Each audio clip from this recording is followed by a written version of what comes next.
The tomatoes came in early that year, and I was standing at the counter of a farmhouse I now owned outright, slicing the first ripe one of August into a bowl with a knife that had belonged to nobody's dead relative.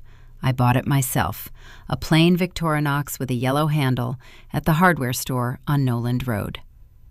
Cole was 2 states away in a rented apartment above a vape shop, waiting on a court date he could not talk his way out of, and I had not thought about him in 4 days, which felt like a small miracle after 13 years. The radio was tuned to the classical station out of Warrensburg, and a Brahms intermezzo was playing, the slow one, and I remember thinking that I had finally reached the part of the piece where the left hand simply lets go. The bowl filled with red. I salted it. Somewhere behind all this quiet, there had been a night I still could not quite set down, and I let myself glance at it, the way you touch a bruise to see if it has faded. The image I keep is not the courtroom, or the lawyers, or the long email chains.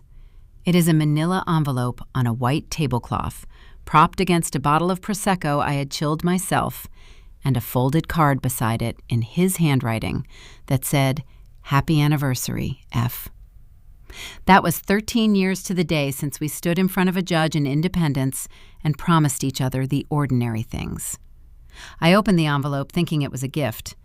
To understand that August afternoon in the farmhouse and the knife with the yellow handle, you have to go back to the spring before, to the March when I still believed the word husband meant what I had been raised to think it meant.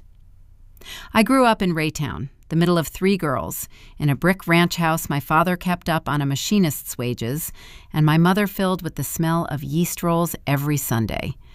We were not poor exactly, but we were careful in the way that people are careful when they remember being poor. My mother, Ruth, cleaned other people's houses 2 mornings a week, even after she didn't strictly have to, because she said idleness made her ears ring. What I took from that house was not softness. It was the belief that a person's word was a load-bearing wall, and that you did not lean on someone unless you had first tested that they would hold. I put myself through the University of Missouri and then through law school at UMKC on loans and night shifts, and by the time I was 31, I had become something my parents did not entirely have language for. I was a criminal defense attorney, and a good one. Good enough that the firm of Halloran, Estep, and Kingsley put my name on the door the year I turned 36. I spent my days standing between frightened people and the full weight of the state, and I learned the thing that most people never have to learn, which is exactly how a signature becomes a fact, how a document becomes a wall, how a paper trail is really just a story told so carefully that no one can argue with it. I knew what a forensic document examiner charged and what she could prove. I knew the difference between a felony and a bluff. I mention this now, plainly, because it is the whole hinge of what follows, and because for 13 years, the one person who never quite believed I was any of it was the man I married. I met Cole Merrick in the autumn of my 34th year at a fundraiser for a hospice in Lee Summit, which is a detail worth holding on to because hospice is where this story eventually deposited me, though not yet. Cole was tall and easy and told a story with his whole body. And he ran regional sales for a company called Keystone Analytics that sold logistics software to trucking firms, and he made it sound like the center of the world. He asked me what I did, and I told him, and he laughed and said, "So you get killers off." And I said, "I make the state prove its case," which is a different thing, and he liked that answer more than he let on. For a while, the size of him felt like shelter. The good years were real. I will not pretend they weren't, because pretending would make me a smaller narrator of my own life.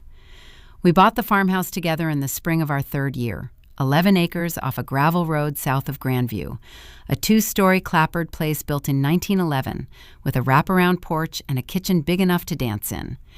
We put in tomatoes and a row of blackberry canes. Cole learned to make a passable brisket. On the anniversary of the day we closed on the house, I planted a young Kiefer pear tree by the back fence, and every year I measured it against the fence post with a carpenter's pencil. And every year Cole rolled his eyes, and every year he came out and looked at the mark. That tree is the thing I want you to remember. It kept growing, whether we were happy or not. The cooling did not announce itself. It arrived the way frost arrives, on the low ground first. The first scene I can point to was a Tuesday in the October of our 11th year. Keystone had promoted Cole to a director title, and with it came a woman named Cassandra Vale, hired to run what they called strategic accounts. 29 years old and fluent in the particular vocabulary of people who have never been told no. Cole started coming home lit up in a way he had not been in years, full of the office, full of her name-dropped casually into sentences that did not need it. I told myself I was glad he had found his stride again. My mother, who was 71 that fall and sharper than any witness I ever cross-examined, watched him at Thanksgiving and said to me afterward in the kitchen, drying a plate, that a man who talks that much about one coworker is either about to hire her or about to fall in love with her. And either way, you should count the silverware. I laughed. I should not have laughed. The second scene was money, though money was never really the point. That winter, Cole started moving our accounts around, and because I trusted him and because I was carrying a murder trial that ate 11 weeks of my life, I let him. He consolidated our savings into a joint brokerage account at a firm I had not chosen, and he refinanced the mortgage on the farmhouse into a new note, and he did all of it with the smooth competence of a man who sells complicated things for a living. When I asked to see the papers, he waved his hand and said, "You have enough documents in your life. Let me handle the boring ones." I signed where the little arrow stickers told me to sign. I want you to notice that. I, a woman who had built a career on the sanctity of a signature, signed where the sticker told me to sign, because I was tired and because I loved him, and because love is the one place where even careful people stop reading the fine print. The third scene was smaller, and it hurt more. It was February, our anniversary month approaching, and we were at a dinner in Brookside with two other couples, and someone asked Cole what I did, and he said, "Oh, Freya does social work. She helps people." It was not a lie, exactly. By then I had begun volunteering weekends at the same hospice where we'd met, sitting with the dying, because my job had taught me that most people are never truly heard, and I had found that I was good at the kind of listening that has nowhere to go. But Cole said it in a tone that filed me down, that turned the woman who stood in front of juries into a woman who fluffed pillows. And he did it because Cassandra was becoming, in his mind, the impressive one, and there is only so much room at that table for impressive. I did not correct him at dinner. I have thought a great deal since then about why I didn't.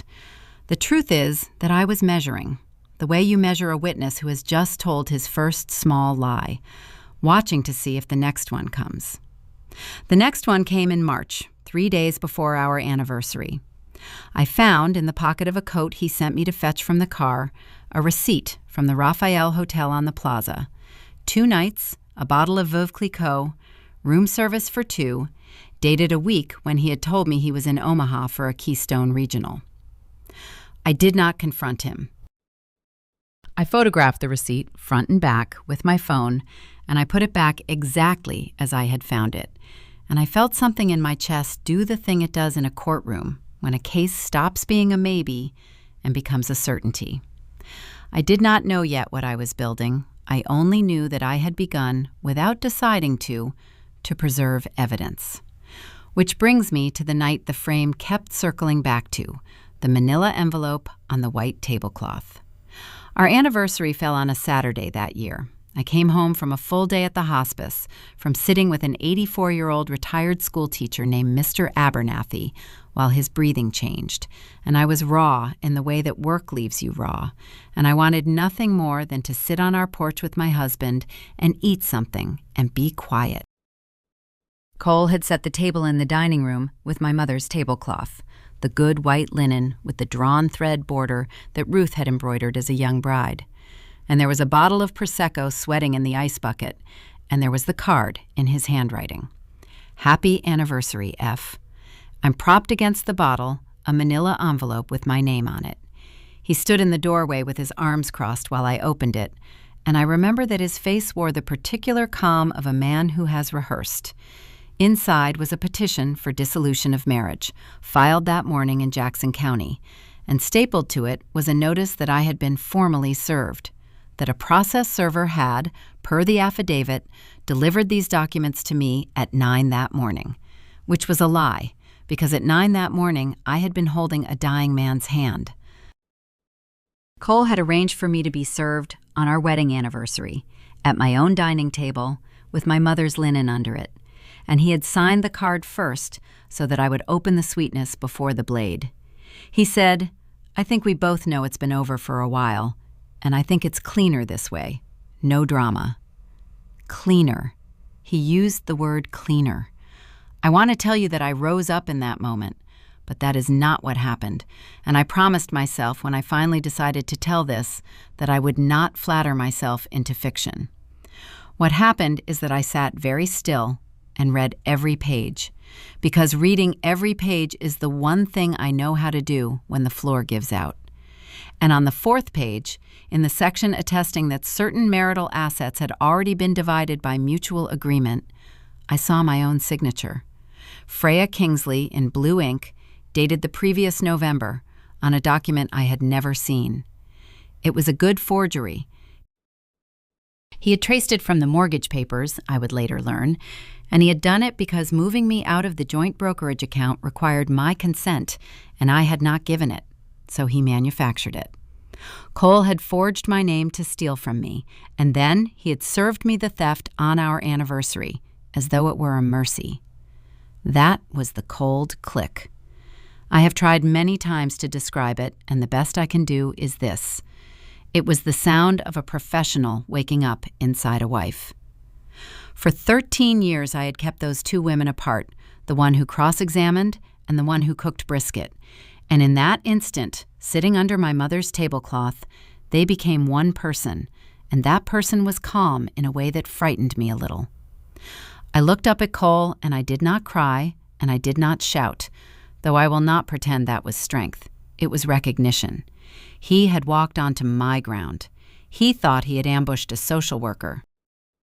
He had, in fact, handed a defense attorney a felony with his own handwriting on it, and some cold clerk in the back of my mind was already docketing it. I said only, "All right, Cole." I said, "You're right, no drama."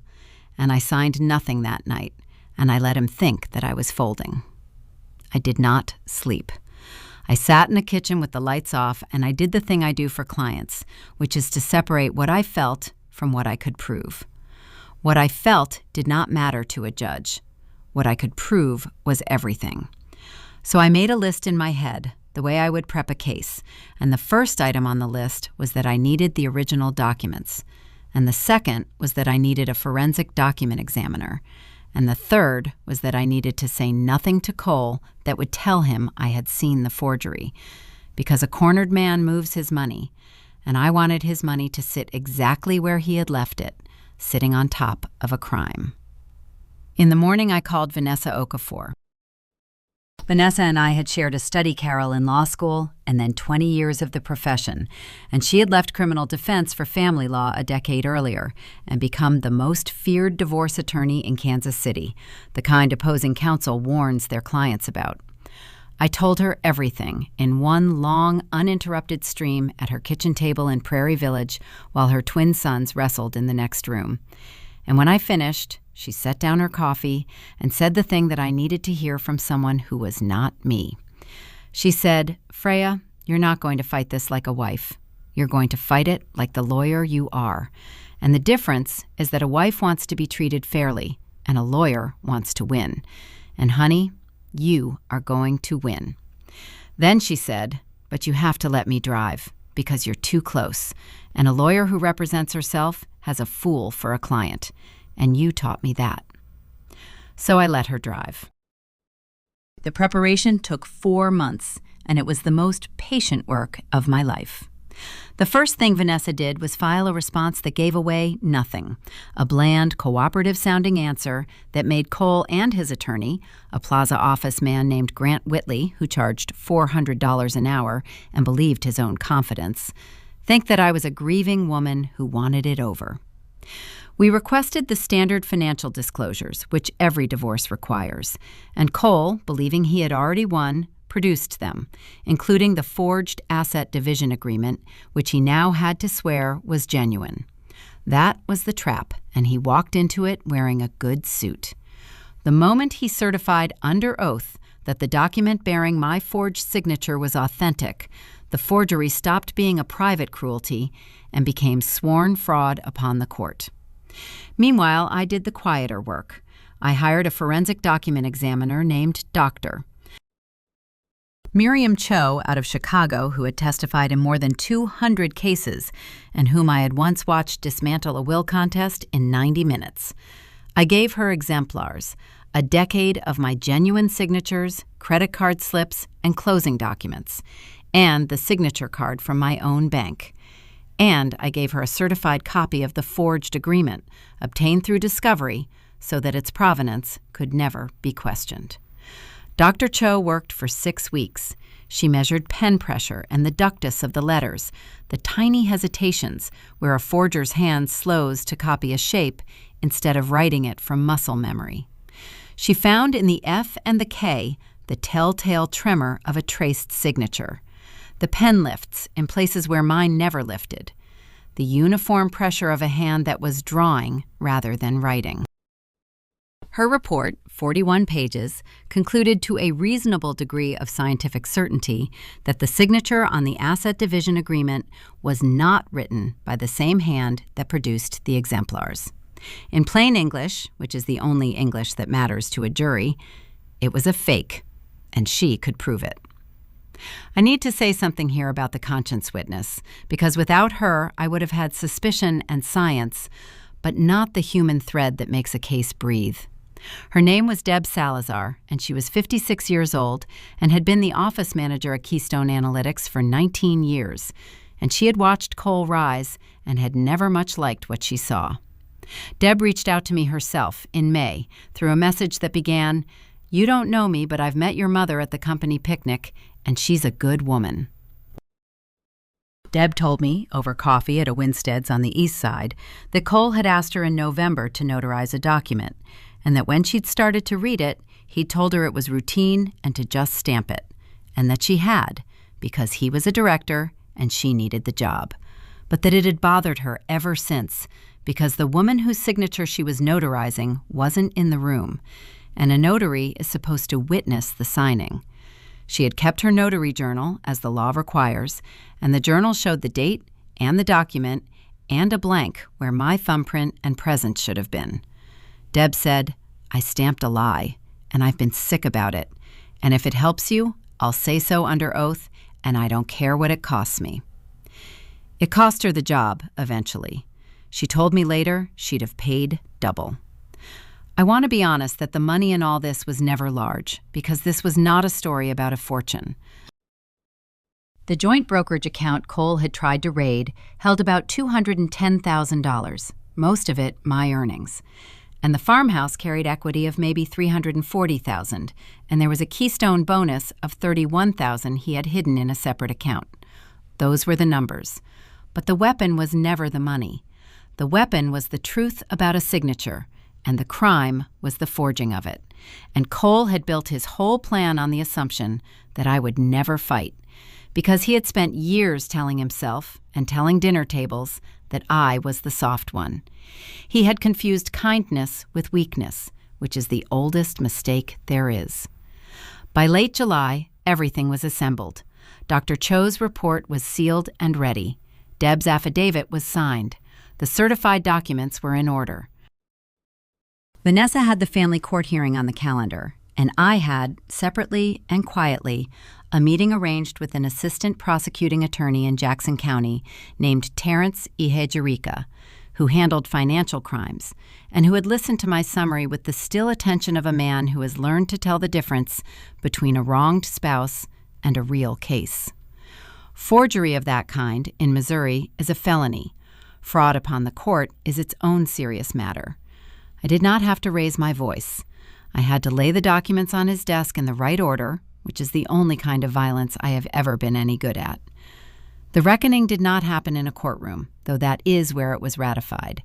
It happened in the farmhouse kitchen on a Saturday evening in the first week of August, and this is the scene the whole story has been walking toward. The divorce had reached the point where the property had to be dealt with, and Cole, still believing his forged agreement would hold, had asked to come to the house to sort through the last of his things and to talk, as he put it, like adults, about closing out the accounts. Vanessa advised against my being alone with him, and she was right. So she came, and she sat at my kitchen table with a legal pad, and I made coffee in the old percolator that had belonged to no one important, and Cole arrived in a linen jacket, smelling of the cologne Cassandra favored, wearing the loose confidence of a man who thinks the meeting is a formality. He set his car keys on the counter. He glanced at the pear tree through the window and made some remark about how the house would sell fast. The radio was on low, that same Warrensburg classical station, and there was a piano piece playing, a set of Schubert impromptus, the long flowing one in G-flat. He talked for a while about being reasonable. He talked about how he'd let me keep some furniture. He said, "I've already had the brokerage account transferred under our agreement, so really the only thing left is the house." And Vanessa, without looking up from her legal pad, slid a folder across the table and said, "Tell me about this agreement, Cole." He opened it with the ease of a man who has never once been caught, and I watched him read the first page of Dr. Cho's report, and I watched the moment it stopped making sense to him, and then the moment it started making a different and terrible kind of sense. He did not go pale, and I will not tell you that he did, because the honest record of my own memory refuses the easy picture. What Cole did was start talking faster. The bluster came up in him like water in a flooding basement, all at once and from underneath. He said the report was junk science. He said examiners could be bought. He said I was bitter and I was punishing him. He said Cassandra had told him I'd try something like this. He built a wall of words the way he had built walls of words for 13 years, over dinner tables and in conference rooms, and for a few seconds, the sheer volume of it filled the kitchen the way it always had. And then Vanessa laid the second document on the table, Deb Salazar's affidavit with the notary journal attached, and she said, quietly, the notary was in the room, "Cole." Freya wasn't. And the words ran out of him. That was the collapse, and it was not loud. It was the sound of a man realizing that the room he had always been able to talk his way out of had, for the first time in his life, walls he could not move. He sat down at my kitchen table without being invited.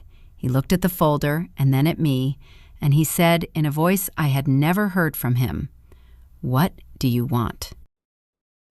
As though there were still a deal to make, as though I were the county and he could plead.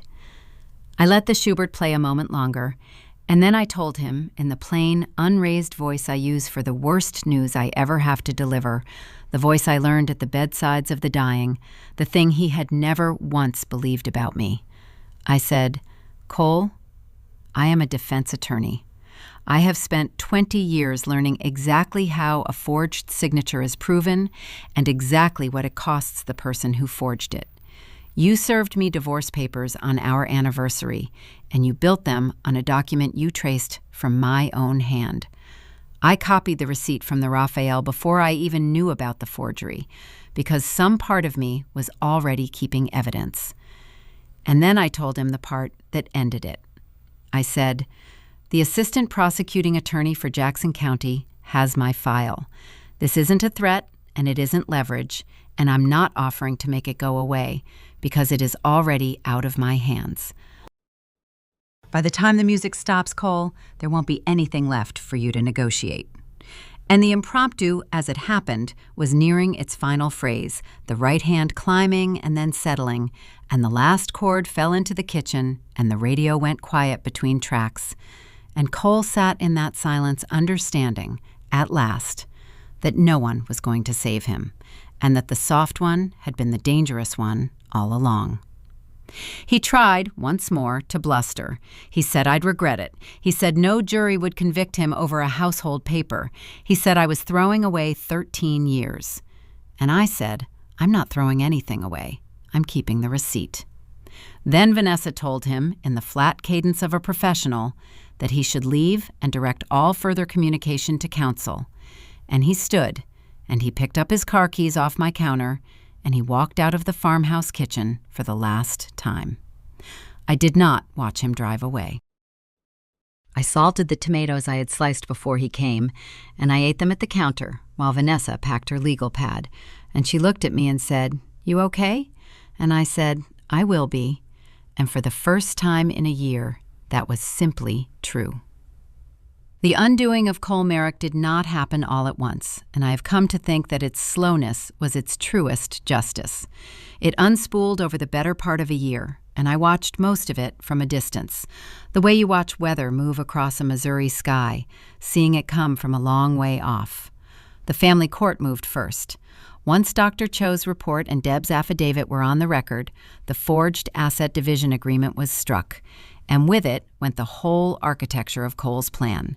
The joint brokerage account was frozen and then restored, and my share, which was most of it, came back to me. The court, unamused by a man who had committed fraud upon it, awarded me the farmhouse outright and assigned Cole responsibility for a share of the fees his own dishonesty had generated. He kept his car and his clothes and the apartment above the vape shop in a suburb whose name he had once sneered at. The divorce was granted in the autumn, on a Tuesday, and I signed the final decree at Vanessa's office with a plain black pen. And I noticed, signing it, how ordinary it felt, how completely the terror had drained out of the act of writing my own name. The criminal case moved slower, as criminal cases do. Terrence Ihijirika charged Cole with forgery and with making a false affidavit, and Cole hired a defense attorney of his own. And I will admit there was a strange, clean symmetry in watching a man in my profession do for Cole what I had spent my life doing for the frightened, and finding that the facts simply would not bend. Cassandra Vale, it turned out, did not stay for the hard part. Keystone Analytics, once the district attorney's subpoena arrived, discovered a sudden and thorough interest in Cole's conduct, and he was let go quietly in the fall. And Cassandra was reassigned to an office in Wichita and stopped returning his calls. And the whole shining world he had filed me down for closed over him without a ripple. In the spring, on the advice of his lawyer, Cole pleaded to a reduced charge rather than face Dr. Cho and Deb Salazar in front of a jury, and he took probation and a felony on his record and an order to make restitution. And he became, in the language of the courthouse where I had spent my career, a defendant. I did not go to the hearing. Vanessa did, and she called me afterward from the courthouse steps and said only, "It's done." And the music stopped, and I said, "Thank you for driving." Back in the farmhouse, in the August after all of it, the tomatoes came in early, and I stood at the counter slicing the first ripe one with the yellow-handled knife I had bought myself. And this is where you found me at the beginning. Now you understand the quiet. It was not the quiet of a woman who had gotten even. It was the quiet of a woman who had been told, on the worst night of her life, at her own table, under her mother's linen, that she was soft and small, and who had answered, not with a scream, but with 41 pages of science and a notary's honest journal, and the patience it takes to let a man convict himself. The reckoning had cost me nothing that I wished to keep, and had returned to me the one thing Cole had tried hardest to take, which was the truth about who I was. My mother Ruth came for supper that evening, 73 now, and slower on the porch steps, and we sat at the kitchen table and ate the tomatoes with salt and good bread, and she reached over and touched the drawn thread border of the tablecloth, the same linen from that terrible night, which I had washed and pressed and refused to give up, and she said, "You kept it." I said I did. She said, "Good," and she did not say anything else, because Ruth has never wasted a word in her life, and in that one syllable was everything she had raised me to be. Before she left, I walked her out to the back fence where the Kiefer pear tree stood, taller now than the post I had always measured it against, heavy for the first time, with hard green fruit that would ripen by October. I had planted it the year we bought the house, and it had gone on growing through the good years and the cooling and the worst night and all the slow machinery of the reckoning, indifferent to every bit of it, keeping its own patient time. I took the carpenter's pencil from the nail on the post and I made this year's mark, up near the top, and there was no line left above it to reach. My mother watched me do it and said the tree had outgrown its stick, and I said it had, and that I supposed I'd have to find a new way to measure it. And here is the generous thing, the last thing, because a life is not squared away until you give some of it back. That fall, I took the money the court had restored to me, the money Cole had tried to forge me out of, and I paid off the farmhouse note in full so that no bank held a claim on it. And then I did one thing more. I called the hospice in Lee Summit where I had first met him and where I had learned to sit with people who had run out of time. And I endowed a small fund in my mother's name, Ruth Kingsley's name, to pay for a social worker to sit with the dying who had no one else to hear them, the Mr. Abernathys of the world, the ones nobody serves papers to because nobody remembers they are there. It was $30,000, which is not a fortune, and it will outlast me, which is the only kind of arithmetic I have ever fully trusted. On the night I signed the endowment papers, alone at the kitchen table with the yellow-handled knife drying in the rack and the classical station playing low, I poured myself a single glass of the Prosecco Cole had left chilling on our anniversary, which I had, in an act of stubbornness I don't entirely understand, kept in the back of the refrigerator for a year and a half. I raised it to no one and to everyone, to Ruth, to Vanessa who drove when I could not, to Deb Salazar who stamped a lie and then told the truth about it, to Mr. Abernathy whose hand I was holding at the moment I was supposedly being served. The bubbles had mostly gone and it was flat and a little too sweet, and I drank it anyway, standing at the counter of a house that was wholly and lawfully my own, listening to the last of an impromptu I did not need to hear the end of, because I already knew how it resolved.